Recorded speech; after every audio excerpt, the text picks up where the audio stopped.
All right, we are back to a special conversational pace episode. Finn, it sounded like you were feeling a little bit of FOMO from my 100 mile, so you went and did one of your own? Yeah. I walk in your shadow, but it's a great shadow to walk in or run in. I was walking, but Well, I don't know. I'm feeling overshadowed now because of what you just did. Maybe set the table. Tell us about what you're coming back from and like what it is essentially. All right, yeah, Tuesday morning at just before 11 a.m. Eastern time, I completed a unsupported fastest known time attempt on the 100-mile wilderness section of the main Appalachian Trail. This was a section of trail that actually got me into the sport about 12 years ago. Did a section hike there. The next year, it was a part of a thru hike, and then beginning in COVID, I returned there to do it when FKTs were all the rage. All the races across the U.S. and world were shut down. And then ever since, it's just been a fun place to return back to test gear, fine-tune skills. And if I'm ever looking for motivation or just need a project to complete that's relatively low lift from a total crew logistics standpoint, I go here, and it's never failed me. It was a lot of fun. So how many times have you done this now?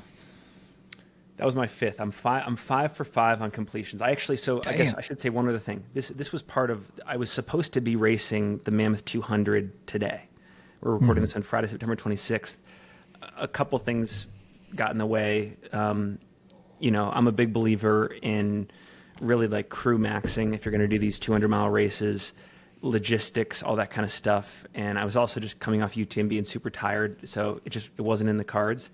On top of that, I had gone to the 100-mile wilderness back in August to go do it as sort of like a training run for Mammoth, and got there, and there was forest fires, smoke, bad AQI. It was 90 degrees. Water sources were terrible.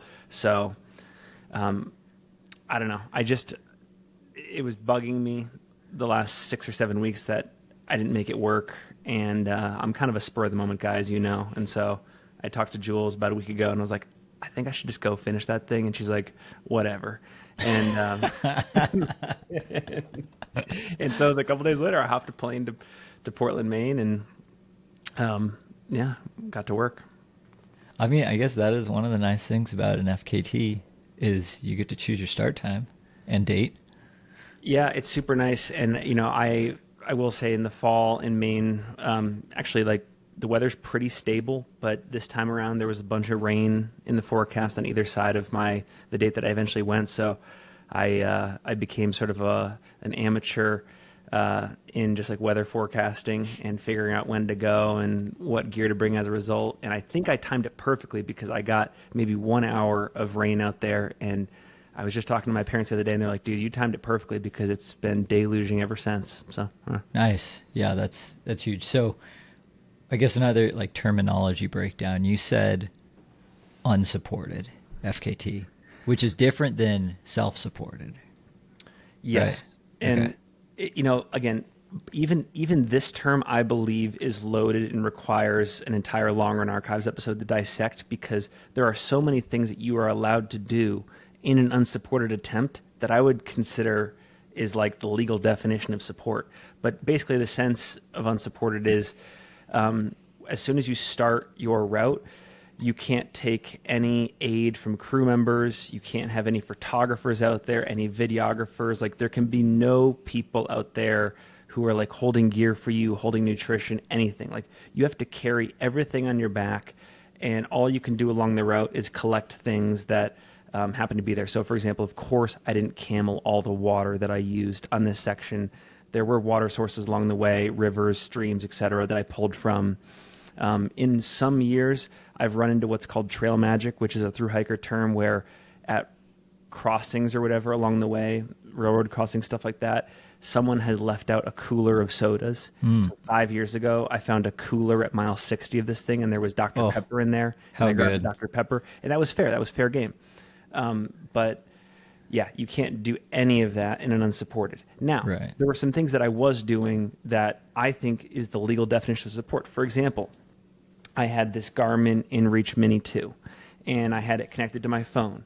And at various points along the way, I was just sending text message updates to my wife and other friends and whatnot, just saying, hey, like, I've made it to this point, and I would get a message back. And I would argue that when I was getting that message back, I was getting like a jolt of dopamine and just like stoke that someone on the crew was encouraging me, all that kind of stuff. So stuff like that.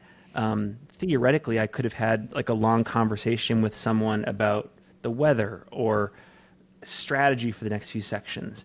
So all of that is technically allowed in the current definition, but I think it needs to be reworked. Yeah. That's interesting. So I remember you last did this in 2023? Which is not too long ago. We were at that time we were still reviewing shoes and gear and stuff. So like you were, well into the whatever you call it, Brett's school of shoe reviewing for kids who can't review shoes good. I think this is my junior year. Junior year. Have you learned a lot about gear choices since then, or do you feel like from fourth to fifth attempt, you're pretty dialed? One of the biggest awakenings that I've had in this arena, especially now that I've worked with you for 2+ years, is just how much a point of leverage good gear is. Like, I think we've talked about it on this show before. Good gear is a performance enhancing thing. Like it is a huge deal, and it can be the difference on routes like the 100-mile wilderness of like hours. You can shave hours off your time with the right gear.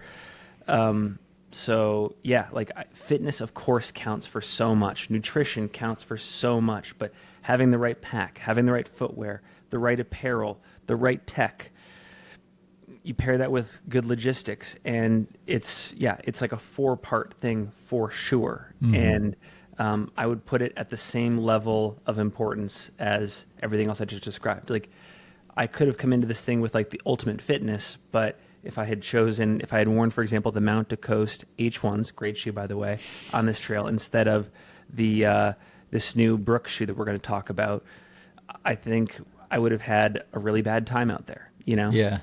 So, and this is one of those things too, where it's like, especially going unsupported, like hard to drop, like pretty committed from the get-go. Yeah, and I think my overall gear philosophy was go as minimalist as possible, but also keep some safety in mind.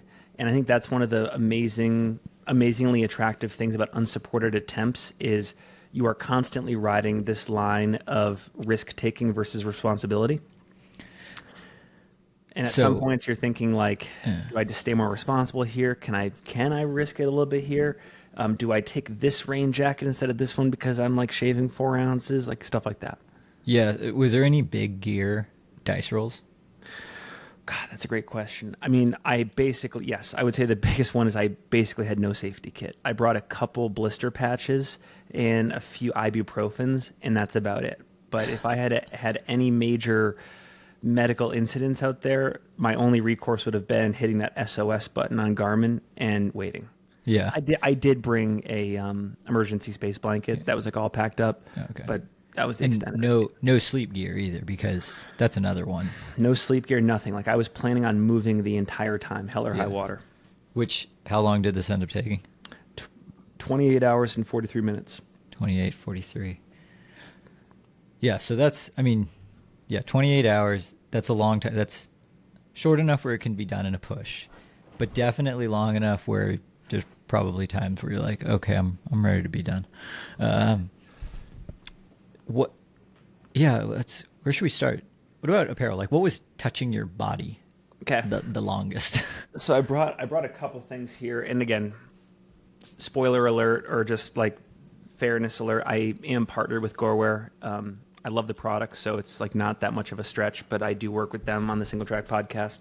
I took short sleeve everyday tech shirt, which has been a staple for me since the Antelope Island 50 last March.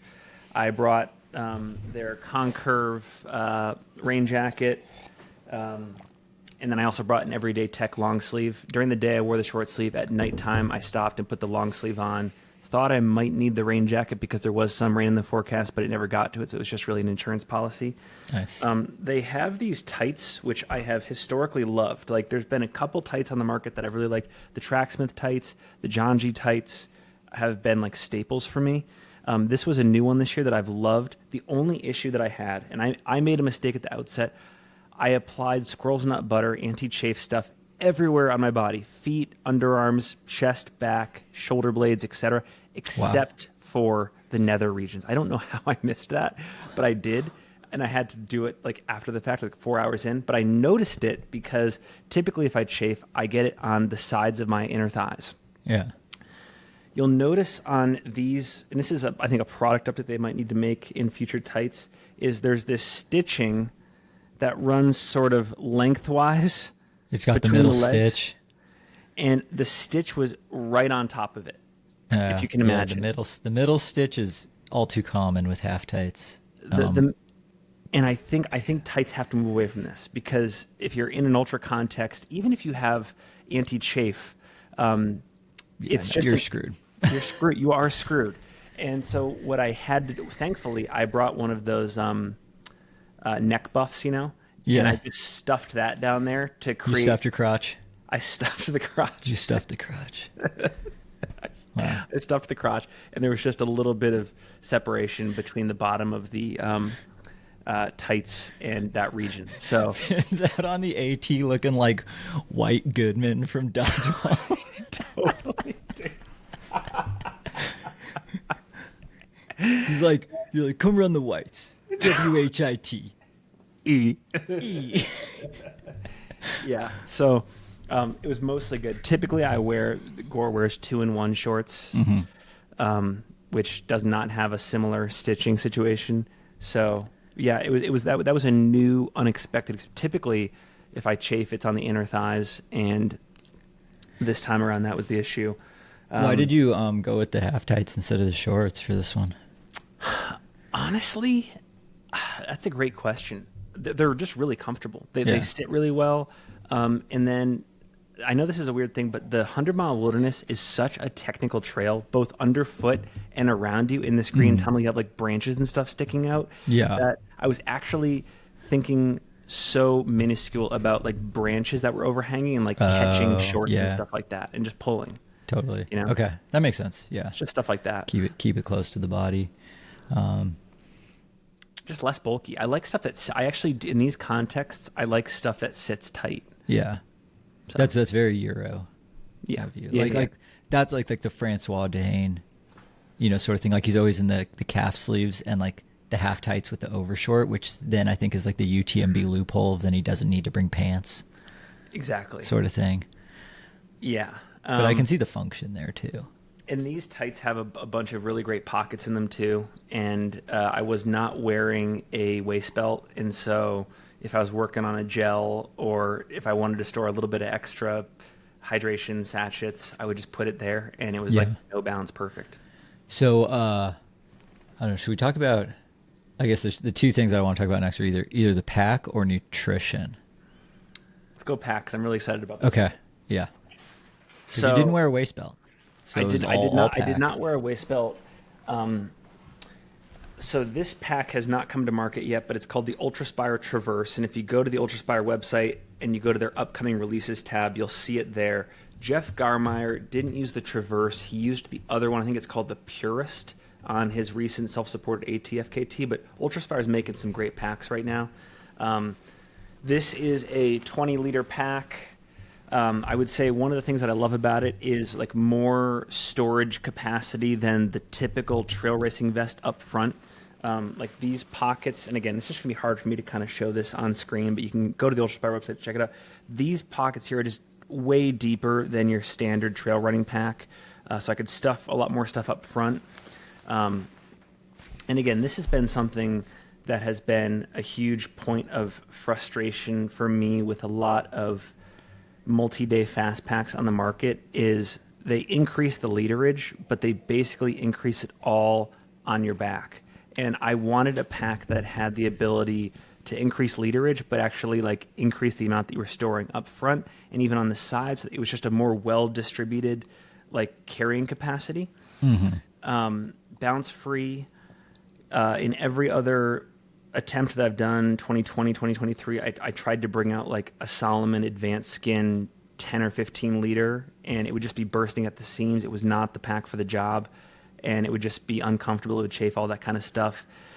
This was the pack for the job. I think the only thing I would say here is like it's a super like niche use case pack. Although, if you are going to get into the 200-mile scene, I could see this as a great day one pack at Cocodona.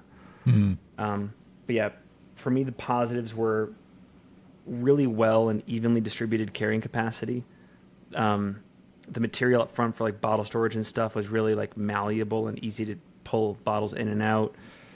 Great storage, and just like sat well on the body, like no bounce. Really, really nice. And yeah, I think it comes out like next month or the month after. So Yeah. if you're in this scene, highly recommend checking it out because I've tried them all. Yeah. I've seen you walking around with so many off, like, I don't know, small name brand or small brand packs. And Totally. so this one's 20 liters is what they say. But yeah, that's a good point. How so many of like 20 liters, it's like 1 liter up front and then 19 in the back, where you're probably not trying to take your pack off every time you want to go like get a gel or something. Yeah, these pockets up front look awesome. I'm looking at it on their website right now. Super deep, and I mean, I can basically give you the math. Like, there was so much carrying capacity up front that I could put about 8 hours worth of nutrition in front of me. And so That's I really pretty only nice. had to go to the back of the pack 3 times in those 28 hours to like reorient what I needed. It was really nice.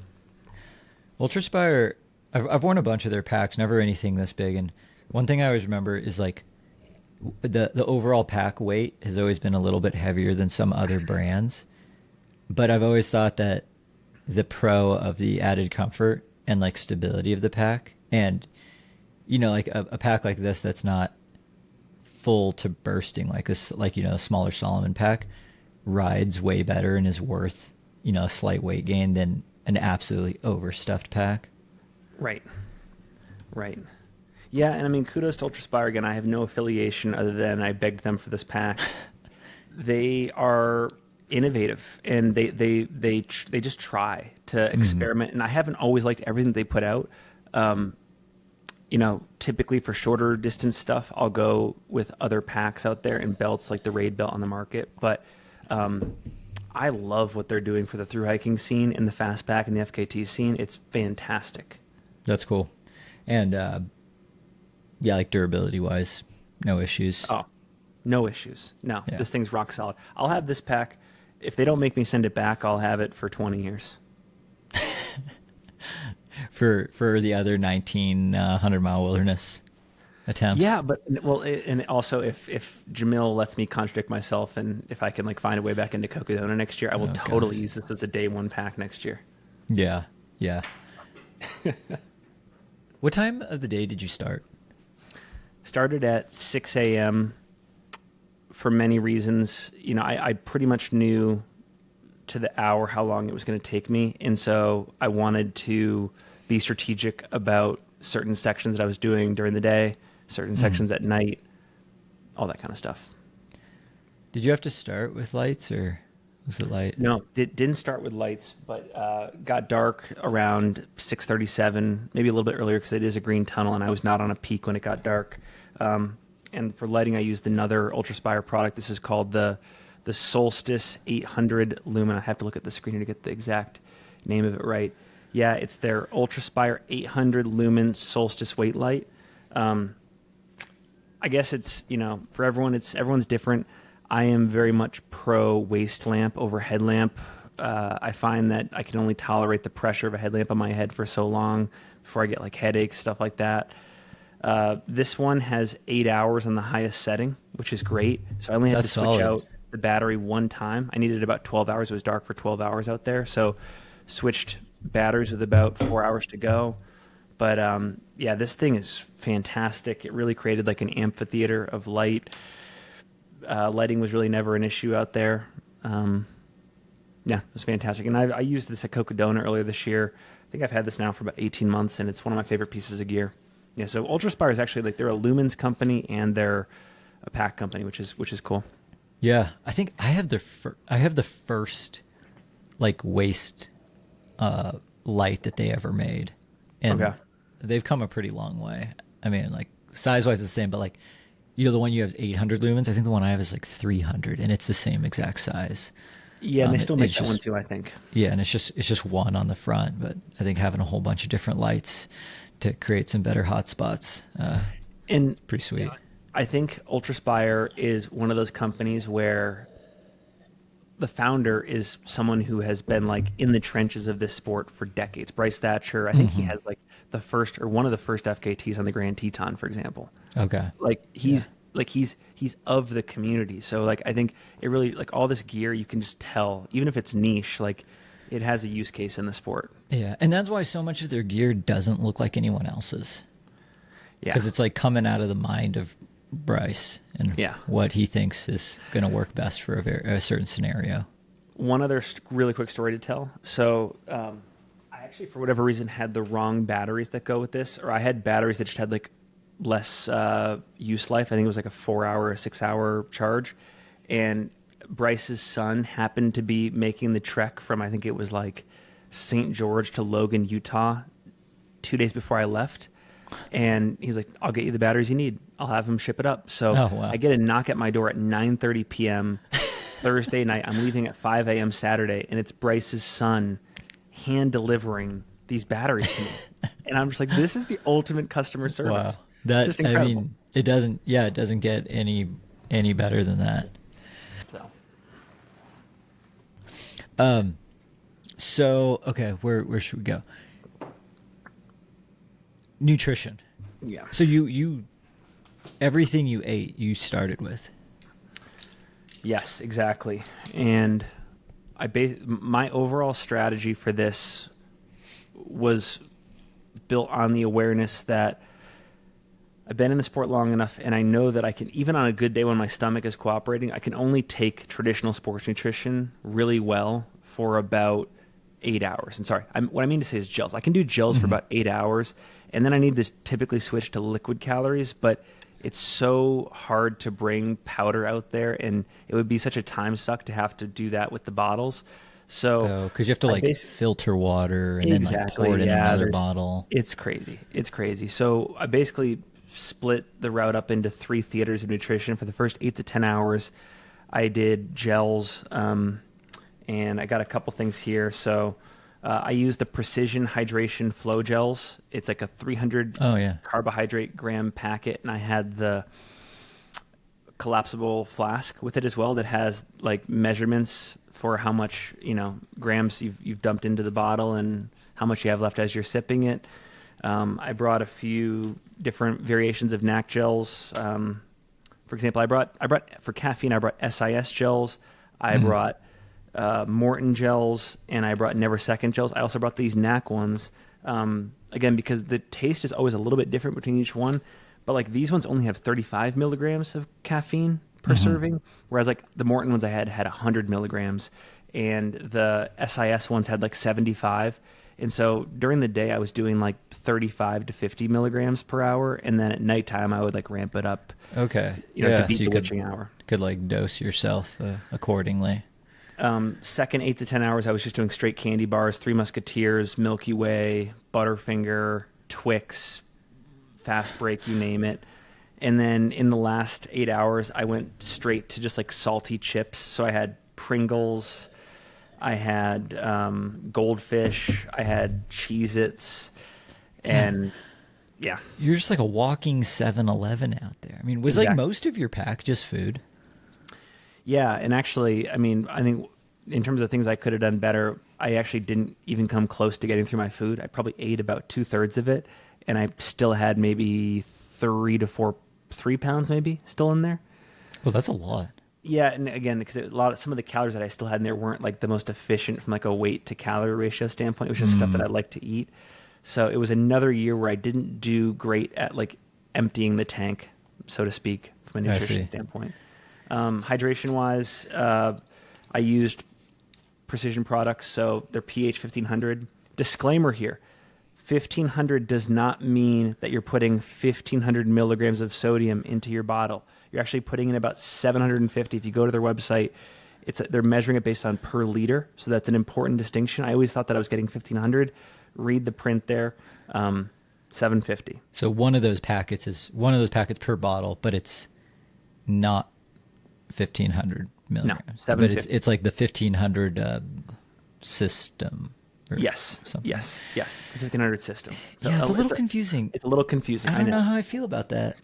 A little confusing, but they are clear about it on the site, but it's hard to differentiate. So just for those of you, but I like the taste, all that stuff, great. And then I used their 250 milligram capsules as well. Okay. Are you pretty high sodium? Yeah. Well, and again, this is another can of worms. I have now taken 3 sodium composition tests, and I've gotten 3 different results. And granted, I've taken them at different times of the year. I've taken them at different fitness levels. I've taken them with different people who are applying the electrodes to my skin. And so I have to do more research into this, but I think that from what I can now tell, in addition to sweat rate, sweat comp is sort of like a very situational thing. Yeah, and that's a good point too. It's like a lot of people get the test done once, and then they just base the rest of their life off of that number. Where it's like, what if that number's not even correct? Yeah, exactly. Or it just happened to be correct then. And like, what was my diet heading into that day that I got tested? Like, did I just have like a big McDonald's meal, 12 hours before? Yeah. Supersized? I don't know.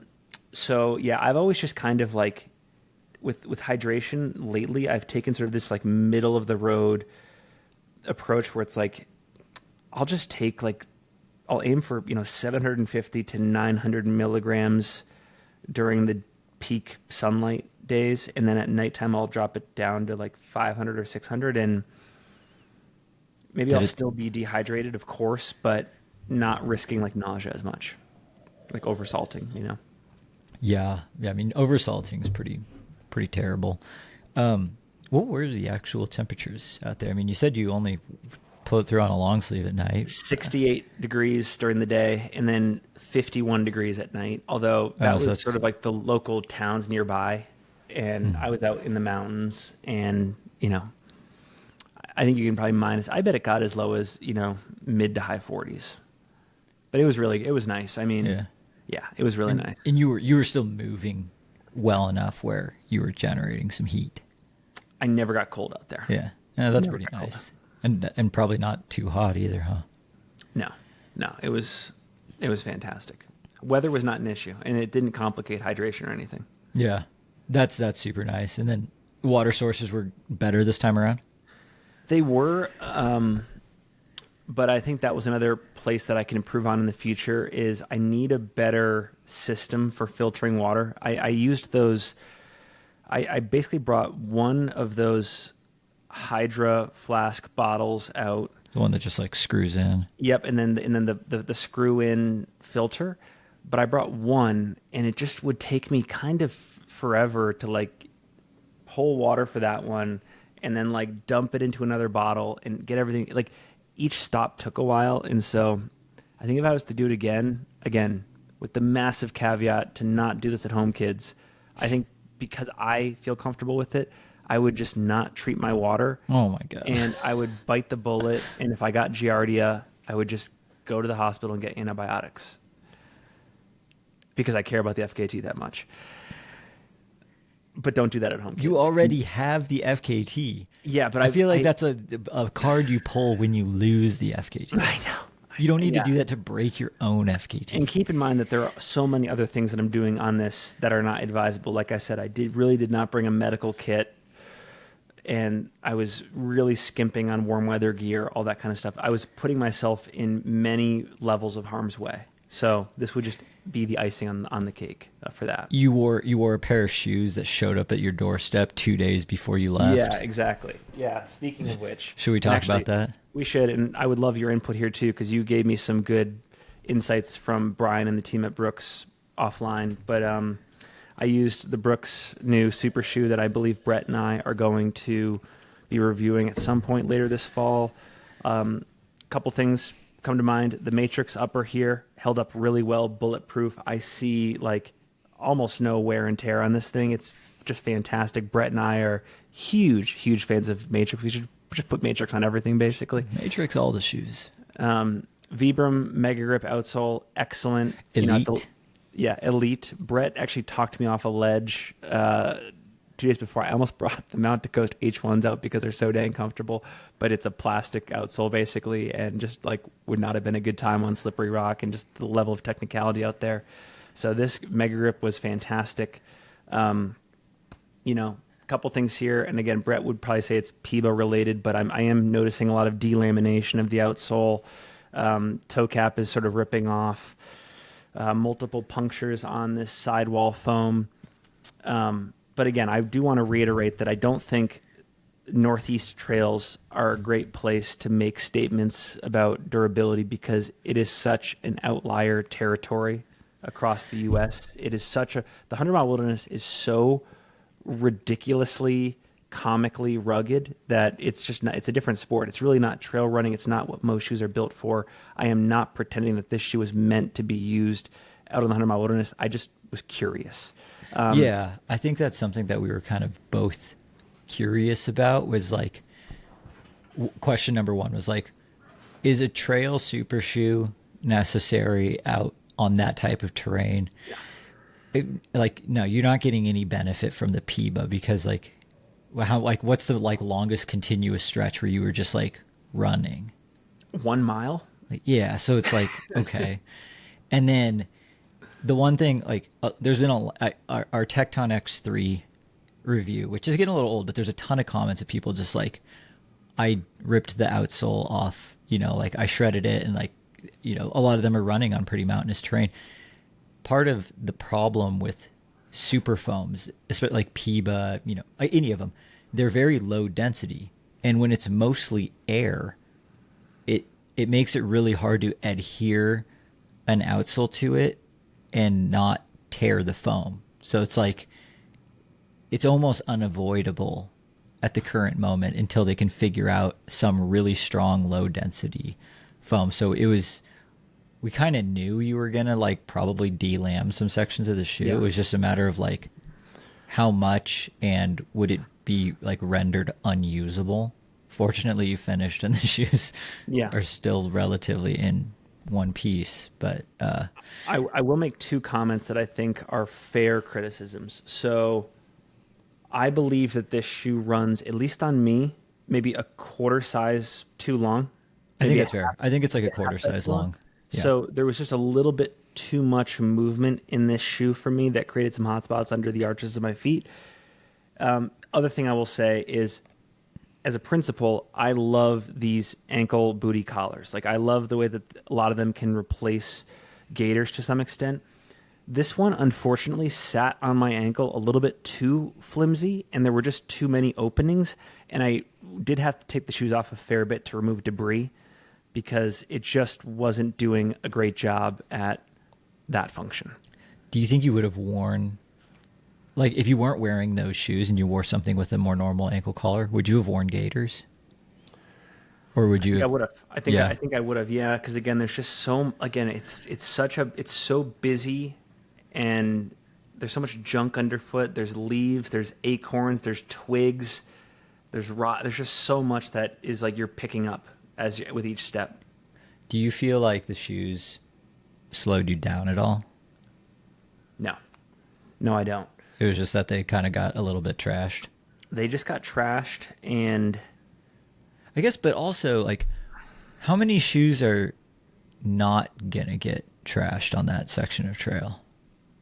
Exactly. You got to start looking into pretty burly shoes, because then we were texting back and forth. We were like, what is the ideal shoe for the 100-mile wilderness? Well, and again, I genuinely think, if I was not affiliated with Conversational Pace, I would have brought the Norda 001 out there. I think that shoe is perfect for that type. It's a tank. You saw Ethan Peters using it at Snowdonia, which I think is kind of a similar terrain setup, Mike McMonagle. Like it's a tank. But I mean, honestly, from the Brooks lineup, I think I would have been better suited to use the Cascadia 19. Yeah, a little lower to the ground. Gators on that, exactly. Yeah. That would have handled it perfectly, I think. Yeah. This was a really good test, though, to see what a trail super shoe was like out there. Because I guess I'll also, I'm not sure any other trail super shoe, like what trail super shoes would do better than this. Like exactly. You'd have to probably look like Norda 005, but you might run into some D-Lam issues too. Yep. Maybe Prodigio Pro. I don't think the 5 would have worked. The Prodigio Pro would have worked pretty well, I think. One other positive thing for this shoe, so there are a couple sections where you're climbing up these like long slate rock walls sort of and descending them, and like the grip on this was fantastic on pretty steep grades. So I felt like I climbed on continuous steep technical ascents and descents. This shoe performed great. Yeah. I think I'm really excited for people to get to really experience Mega Grip Elite in just on another shoe, because right now it's just Norda 005, and this Cascadia Elite has just a different outsole pattern. But I agree with you on rock that it's pretty awesome. Oh yeah, that's what I wanted to ask. So it's got some D-Lam stuff. Are they unusable now, or will you still be able to run in them? Oh, no, they're still totally usable. I'm going to put them through the wash just so that they look good again. And yeah, I mean, this is like prime fall in the Wasatch is incredible. Everything's open. It's nice and cool out. Maybe next week I'll try to put another 20 to 30 miles in them and put them on terrain where I think they're meant to thrive. So we'll see. But yeah, like how does the midsole foam hold up? All that kind of stuff would be interesting to see. Yeah, definitely curious. And also, like, for you and I both, like, we were like, we got to do more than one run in this shoe before we review it, even if the one run was both a 100-miler. I know. Which is cool, because, you threw 28 hours time on feet on them. Yeah. What'd you do for socks? Stance. Yeah, Stance. It's their trail running sock. I've been a huge Stance fan for a while. Stance stan. Yeah, I'm a Stance stan, I think. I think they just look good. You could probably make the argument that like features or Darn Tough make a better or more specific product to trail, but like, I don't know. These have worked well for me, so. Yeah, if it works and you have no problems with it, no need to change it. Okay, so I'm trying to think, are there any gear pieces that we missed? Well, we can run through just like miscellaneous technology. Okay, yeah. So yeah, Garmin InReach Mini 2, pretty lightweight. It fit really well, and like there's like a little small pocket at the top of the shoulder blade on that Ultraspire pack. I just had it sit there. It was beeping. Battery life was kind of questionable, I will say. I had it charged at 100%, and after 28 hours, it was down to 15%. And I was beeping at like 20-minute intervals. So I don't know if it was the green tunnel or what, but yeah, I had the original InReach Mini 2 years ago, and it conked out with like 15 miles to go. So I love this product. It's just the battery life has been a huge issue. And if I went through all the tutorial videos on YouTube that like tell you to turn off certain settings to really maximize battery, and some people claim like weeks worth of life. Someone help me out, because I've struggled to find the source there. There was a couple times too where your thing didn't ping on the map, because like I was watching it pretty much the entire time. Yeah, I was watching the live stream of your race. There was a couple times where it didn't ping for a couple hours. Yeah. And we were like, the Discord was like, "What's Finn doing?" Yeah. And then you jump, and we're like, "Okay, he's still alive. He's still alive." I mean, there are so many sections where the InReach is fighting to get a signal through the trees. Yeah. And again, like, actually, I think Garmin is actually based in Maine, or they have one of their HQs is in Maine. So, but I was gonna make a statement that like so much product is made for the Mountain West where there's like no tree cover and stuff, but I don't know if that's true. Anyway, someone help me with the battery life, because this thing did make it, but barely. Yeah. Okay. What else for miscellaneous tech?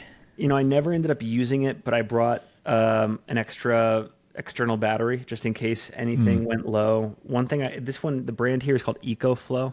I bought it last minute at REI. I didn't really optimize for weight. It's not that heavy. It's like 4 or 5 ounces, but kind of a cool thing here is you don't need to bring an external cord because at the top of this thing unplugs, and this is a USB-C. That's nice. You can plug the USB-C in and it charges. I think it would have given my iPhone 16 a full charge, which is great. One less thing for you to lose. Yep. Shocks Open Run Pro 2 headphones. I have had, and I'm also going deaf, so that's a caveat, but in like more urban settings, I struggle to hear out of these like bone conduction headphones. I do too. But in the wilderness, it's been great, and actually it was preferable because I did want to have some like bearings around me. At about 2 a.m, I got attacked by an owl. Really? Yeah, I got attacked by an owl, dude. It was insane. Oh my God. And I only heard it coming because of this setup. Open ear headphones. Open ear headphones. Dude, what were you listening to when you got attacked by the owl? I'm embarrassed to admit that I was listening to Joe Rogan and Tim Dillon on the Joe Rogan podcast. And actually, I think that was performance de-enhancing. And that spooked me for a bit. So, yeah. But anyways, that, and then I think we're going to be reviewing this soon, but Sunto. Yeah. The Race, is it called the Race? Yeah, you've got the Race. I've got the S. Okay. So one thing I loved, and this was the first time that I felt like used a watch to its max potential. I uploaded the route. I uploaded a route that had like 15 waypoints on it, and then I put 7 settings on the main watch face.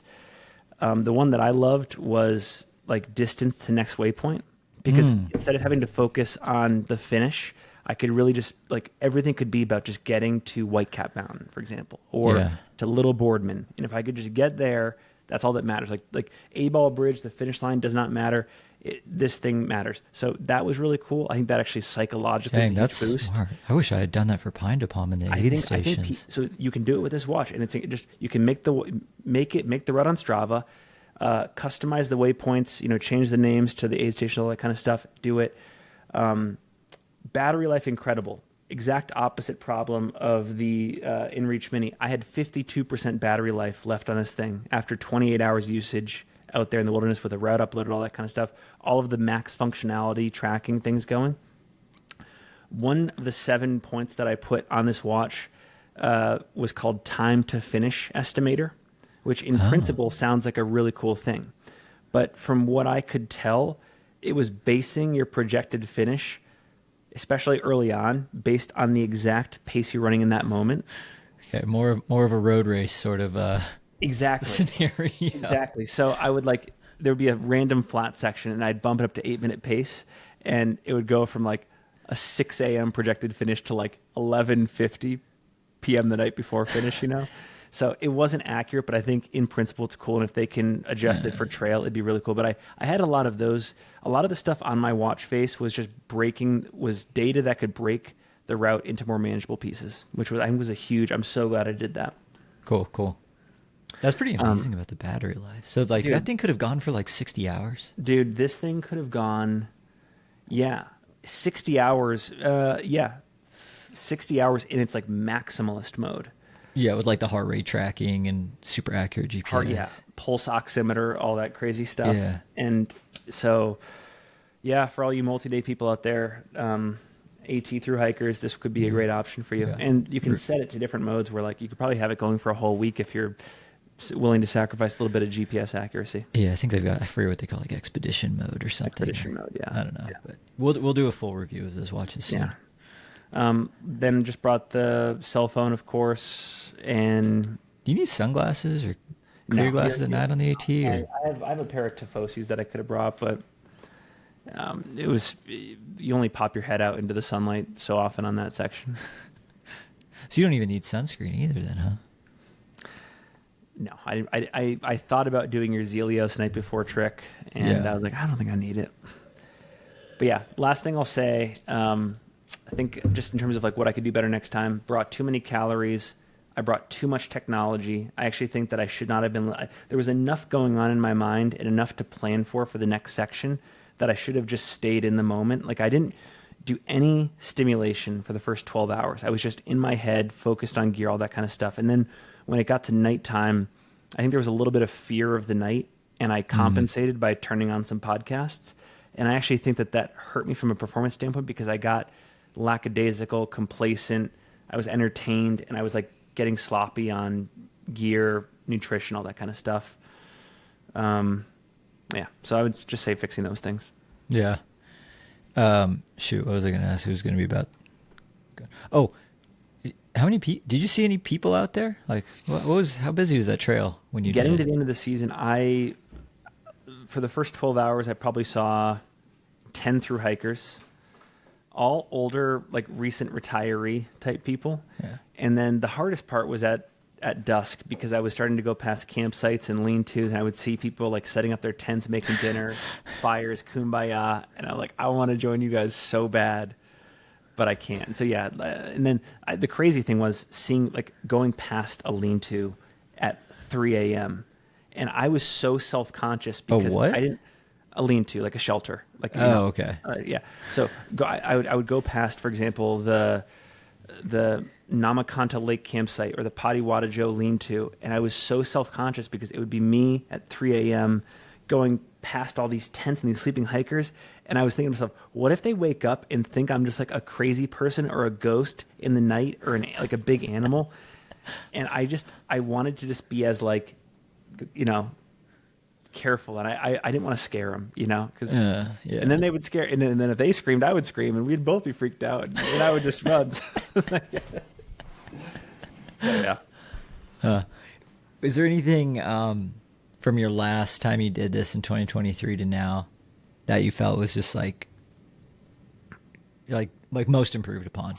Yeah. It could be pacing, strategy, gear, nutrition, like anything. Like what went a lot better this time around? From a gear standpoint, the way I carried weight was infinitely better. The pack, like your pack is in these things, I think the most important. I carried weight really well. I think psychologically, I set up my watch face that put me in a position to succeed and like helped me break up the route really well, as I said. I think in these multi-day things, from a nutrition standpoint, we're in this high carb era and this efficiency era, like take your gels, all that kind of stuff. And like the reality is in multi-day, or if you're only going 3 to 4 miles an hour, you probably can only oxidize like a percentage of the carbs that you think you're going to need. So like you can get by on 40 to 50 grams of carbs per hour, and it can come from more whole foods. So taking more of just like what you're excited to eat. Mm-hmm. Yeah. Yeah. What else? Oh, how are you feeling now? How did you feel when you finished, actually? Like, did you feel good about it? I didn't feel good because I only knocked off like 45 minutes. I was really planning to knock off like 2 or 3 hours, so I feel like I need to go back again. But PR is a PR, man. A PR is a PR. Yeah, a PR is a PR. But the cool thing is, I think from like a physicality standpoint, you're going so slow that it's something that you can bounce back from really quick. And hiking is in my nature, so I'm feeling pretty good. I got, trick of the trade. I believe that within 48 hours of completing one of these ultras, get yourself into a massage, a 90-minute deep tissue massage, full body, and have them go to work. I do that every time. I told Mike about this too, and I think it expedites recovery. I feel so springy today, and we're 3 days removed from the effort. I'd say the biggest thing I'm recovering from is just missing a night of sleep, Yeah, totally. I just didn't sleep, so it's just recovering from that. Yeah. And then you got to go home straight back into dad mode, which exactly. It'll take like 2 weeks to catch up on that night of sleep. Yeah. But that's life. That's how it rolls. When are you going to do it again? You going to do this next year? Take a year off? Man. I mean, obviously I got to keep trail running because we've got shoes to review, and I'm excited. I'm genuinely excited about that.